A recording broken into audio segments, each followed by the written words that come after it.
Let's be honest about something that nobody talks about. There's this moment that comes for all of us, usually in the quiet hours when everyone else is asleep, when you sit there staring at your life and realize you have absolutely no idea what you're doing anymore. Not the kind of confusion that comes with a bad day or a rough week. This is deeper. This is the kind of lost that makes you question everything you thought you knew about yourself, your direction, your purpose. You wake up and the things that used to excite you feel flat. The goals you were chasing suddenly seem meaningless. The path you were walking feels like it's leading nowhere, and everyone around you seems to have it figured out while you're sitting there, feeling like you've somehow lost the instruction manual for your own existence. Here's what I want you to understand right now, in this exact moment. If you're watching this because you don't know what to do anymore, if you clicked on this because something inside you is desperately searching for direction, then you're exactly where you're supposed to be. Not because being lost feels good, but because being lost is often the first sign that you're ready for something real. Most people spend their entire lives avoiding this feeling. They fill every silence with noise, every pause with activity, every moment of uncertainty with busy work that makes them feel productive, but keeps them moving in circles. They're terrified of not knowing because they've been taught that not knowing means failing, that confusion means weakness, that uncertainty means you're doing something wrong. But what if I told you that not knowing what to do is actually the most honest place you can be? What if this confusion isn't a problem to solve, but a doorway to walk through? What if the reason you can't figure out your next step is because your old way of moving through the world has expired and something new is trying to emerge? See, we live in a culture that worships certainty. We're supposed to have 5-year plans and vision boards and crystal clear goals mapped out like some kind of life GPS. We're told that successful people always know their next move, that clarity comes to those who hustle hard enough, think positive enough, manifest with enough intention. And when that doesn't work, when the clarity doesn't come and the path doesn't reveal itself, we assume we're broken. We assume we're lazy or unfocused or lacking some essential ingredient that everyone else seems to have. We start forcing decisions just to feel like we're moving. We say yes to opportunities that don't align because doing something feels better than doing nothing. We chase other people's definitions of success because at least that gives us a direction to walk in. But here's the truth they don't teach you. The moments when you don't know what to do aren't detours from your path. They are the path. They're not obstacles blocking your progress. They're invitations to go deeper, to get quiet enough, to hear what's actually trying to emerge from within you. Think about it. When was the last time you made a decision from a place of stillness rather than panic? When was the last time you chose something because it felt aligned rather than because you felt pressured to choose anything at all? Most of us are so afraid of the space between decisions that we never give ourselves the chance to feel what we actually want. That restlessness you're feeling, that sense that something needs to change, but you can't put your finger on what. That's not confusion. That's your inner wisdom trying to get your attention. It's your soul's way of saying the old patterns aren't working anymore. The old dreams don't fit anymore. The old version of you is ready to be released. Maybe you've noticed that the career you thought you wanted doesn't light you up anymore. Maybe the relationships that used to fulfill you now feel draining. Maybe the hobbies that used to bring you joy now feel like obligations. Maybe you look at your daily routine and wonder how you ended up living someone else's life instead of your own. This isn't failure. This is evolution. This is your consciousness expanding beyond what used to contain it. And yes, it's uncomfortable as hell because growth always requires letting go of what felt safe, even if that safety was slowly suffocating your spirit. The problem is we've been conditioned to treat these transitional spaces like emergencies. Something's wrong, fix it fast, figure it out, make a plan, take action.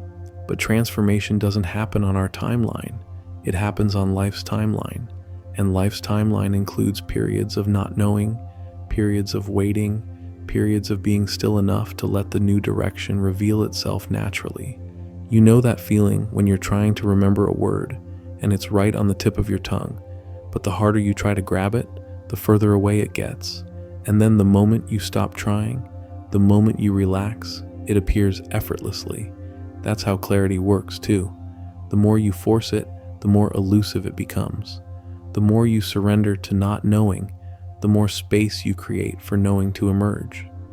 Right now, you might be thinking this sounds nice in theory, but you have bills to pay, and decisions to make, and people depending on you. You can't just sit around waiting for the universe to send you a sign. And you're right. This isn't about becoming passive or avoiding responsibility. This is about learning the difference between action that comes from fear and action that comes from alignment. When you're operating from fear, every decision feels urgent. Every choice feels like life or death. You're constantly looking outside yourself for validation, for someone else to tell you what to do, for some external sign that you're heading in the right direction. You're moving fast, but getting nowhere meaningful. When you're operating from alignment, decisions feel obvious, not because they're easy, but because they're true. You're not asking everyone else what they think you should do, because you can feel what wants to happen next. You're not second-guessing every choice, because you're connected to something deeper than your anxious mind. But to get to that place of alignment, you have to be willing to sit in the not knowing long enough to hear what's underneath all the noise. You have to be willing to disappoint people who are invested in your old patterns. You have to be willing to look foolish to people who measure progress by how busy you appear to be. And most importantly, you have to be willing to trust that not having all the answers right now doesn't mean you're lost forever. It means you're in the process of finding something more authentic than what you had before. The exhaustion you're feeling isn't just tiredness. It's the weight of trying to force your life into shapes that no longer fit. It's the energy drain that comes from living out of alignment with who you're becoming. Your soul is tired of pretending, tired of performing, tired of moving in directions that feel empty, even when they look impressive to everyone else. This exhaustion is your system telling you that something fundamental needs to shift, not your circumstances necessarily, but your relationship with uncertainty itself. You've been fighting against the unknown like it's your enemy, when really it's the space where all possibilities live. Look, I get it.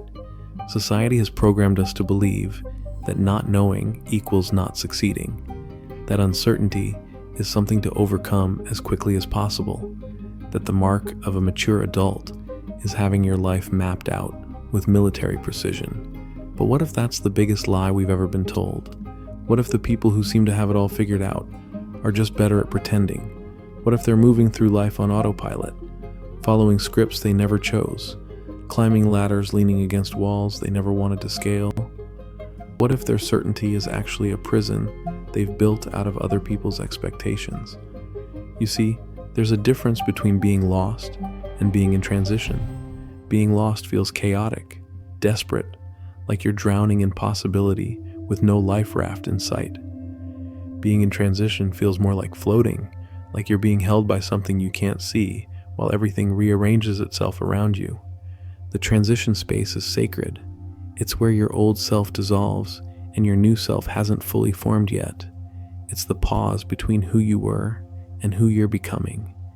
And in that pause, if you can resist the urge to fill it with noise, something extraordinary happens. You remember who you actually are underneath all the roles you've been playing. Maybe you've been the responsible one for so long that you forgot what you actually enjoy. Maybe you've been chasing achievement for so long that you lost touch with what fulfillment feels like. Maybe you've been saying yes to everything for so long that you can't remember what a genuine no sounds like coming from your mouth.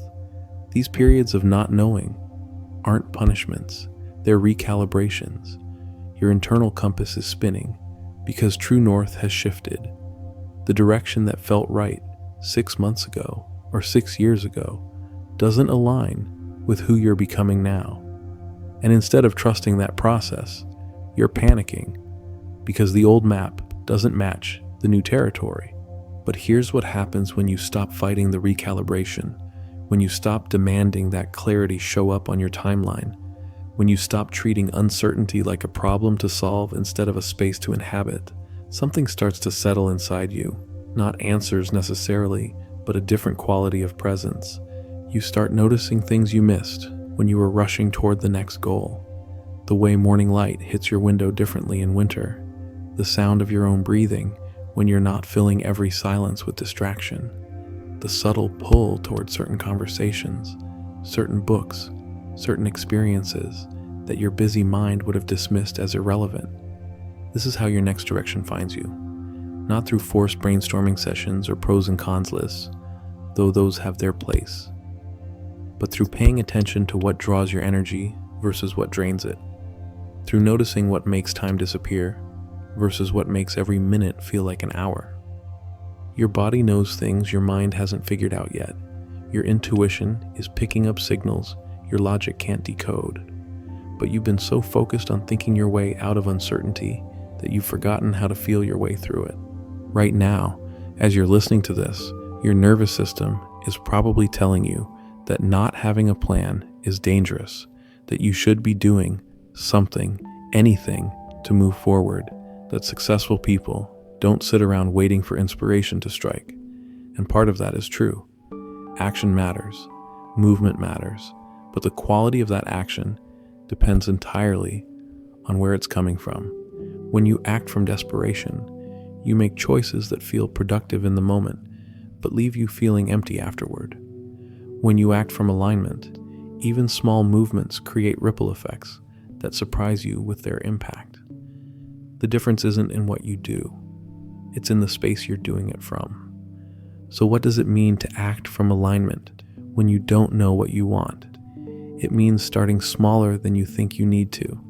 It means paying attention to what energizes you in tiny moments throughout your day. It means following curiosity without needing it to lead to a career change or a life overhaul. Maybe it's as simple as taking that photography class you keep thinking about. Maybe it's having the conversation you've been avoiding. Maybe it's saying no to the commitment that feels heavy every time you think about it. Maybe it's taking a different route home just to see what you notice. These aren't grand gestures. They're not going to solve your existential crisis or reveal your life purpose in a flash of lightning, but they're breadcrumbs.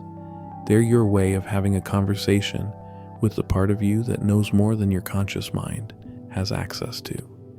And here's what starts to happen when you follow the breadcrumbs without needing them to lead somewhere specific. You start to trust yourself again. Not trust that you have all the answers, but trust that you can navigate whatever comes next. Trust that you don't need to see the whole staircase to take the first step. The voice that's been telling you that you should know what to do by now, that everyone else has it figured out, that you're behind or broken or failing somehow, that's not your voice. That's the voice of a culture that profits from your insecurity, that needs you to believe you're not enough, so you'll keep buying solutions to problems that were never real in the first place. Your voice, the real one, is quieter. It doesn't demand or pressure or compare. It suggests, it wonders, it invites. It says things like, "What if we tried this?" Or, "I wonder what would happen if," or, "That feels interesting, let's pay attention to that." Learning to hear that voice again takes time, especially if you've been drowning it out with shoulds and supposed tos for years. But it's there. It's been there all along, waiting patiently for you to remember that you already have everything you need to take the next step, even if you can't see the step after that. The not knowing isn't the problem. The not trusting is the problem. The not believing that you're exactly where you need to be, learning exactly what you need to learn, becoming exactly who you're meant to become, even if it doesn't look like what you thought it would look like, even if it's messier and slower and more uncertain than you planned. So, if you're here, if these words found you in this moment of not knowing, trust that. Trust that your uncertainty isn't a detour from your path, but the very ground you're meant to walk on right now. Trust that the space between who you were and who you're becoming is sacred, even when it feels empty. Your next step doesn't need to be perfect or permanent or impressive to anyone else. It just needs to be yours. Take a breath. The answers are already on their way.